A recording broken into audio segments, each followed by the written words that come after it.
Good morning. So, I set an alarm for 5 a.m. I got really serious about wanting to go hunting this morning. And I told myself it was going to take an hour to get ready and then about 2 hours to hike up. And I wanted to be up at the hunt location when the sun came up. I can see quite a bit outside. There's enough kind of light from the moon or the sun over the horizon because of how it is here to be able to make out the shapes of the mountains and some of the hills and things. But it is still a little bit harder to see than maybe I want. Maybe that's just me being a little bit scared of the dark. Um, I don't know, as anybody would be. You don't know what's out there. We have the 10 mil for protection, but it's a little bit spooky out there. It took me about 45 minutes to get the water to boil, which I was at least lucky enough that what I had in the car was still in a liquid form. My water bottle that I had in the tent is almost completely frozen. Kind of an issue that I wasn't expecting. Pretty funny. I was like, oh, I'll pull some water into the tent with myself, in case I get thirsty.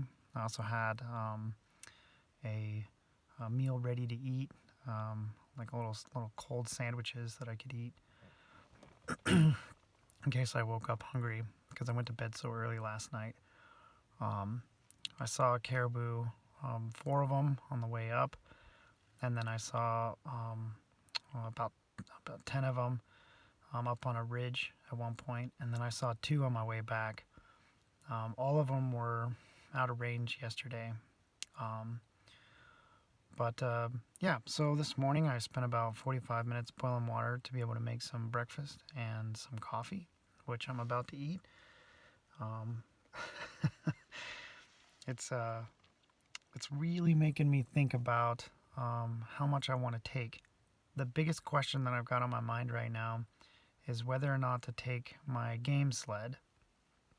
I have a sled that I can pull, um, and it's not terribly heavy, but it does add effort in the climb up.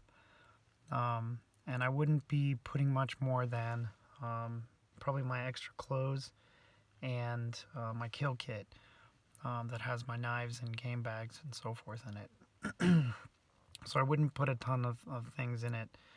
I thought about taking the tarp if I take it, but I think that the snow is actually going to provide a cleaner work environment as far as handling meat and everything else than just sticks and grass and dirt and everything that I've dealt with before.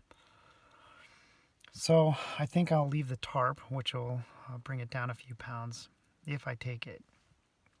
The question is that if I take it, it's more work to get up there and way less work to bring the caribou meat back. But on the other hand, if I haul it all the way up and I don't get one today, um, then I've kind of expended that energy for no reason and be even more tired tomorrow. Um, when I put it that way, it really makes me sound lazy, so I'm probably just going to take the sled now. Um, there are a couple other hunters here that I got to meet last night.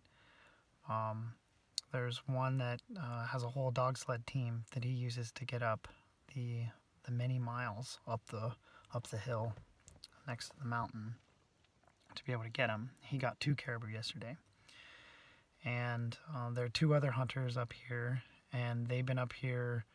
One of them has been up here for 10 days, and he still doesn't have anything. So I guess um, it's something to consider. Part of me really wants to take the sled because I feel like I should go up with the intention of getting a caribou and bringing it back. Part of me doesn't because I drug that sled about a mile before, and that's when I realized that there was no way I could drag it 5 miles and then hunt for however many hours and then bring it back. Um, One of the big advantages I have with this hill is that I would be bringing the caribou back downhill, which sounds a lot better than bringing it even just straight across or uphill. I also have more snow here than I had at that other location, which might sound bad, but actually the snow helps kind of fill in the gaps between the tussocks. And right now all the ground is frozen and hard, so it's actually better for me to hike on. Oh, one other funny thing this morning. My boots that I wore yesterday were probably my best hiking boots. I really wanted to give my feet the best chance yesterday, if as possible, and uh, they got wet a couple times. I stepped in some, broke through some ice, little streams and stuff up there that were covered with the snow, and I was like, oh, I'll just put them in the tent and they'll, kind of dry out overnight. No, when I went to pick them up this morning, they were frozen solid. This is, other than driving and asleep, this is my first experience with the Arctic cold at night. So it's kind of eye-opening, and it's not that it's unexpected, but it still kind of puts you in wow and awe of the situation. This is my longest video so far, and I think it's because it's cold. Well, I'm going to eat my breakfast and drink this coffee. Think about how many pieces of clothing I want to take up the hill with me, because it could be a very cold, long day, especially with the really persistent wind that we're getting right now. And whether or not I want to bring up the sled, or if I want to leave it down here and have to maybe take a loop, or just pack it out tomorrow, because I don't have to worry about it getting too warm and the meat going bad. Wish me luck.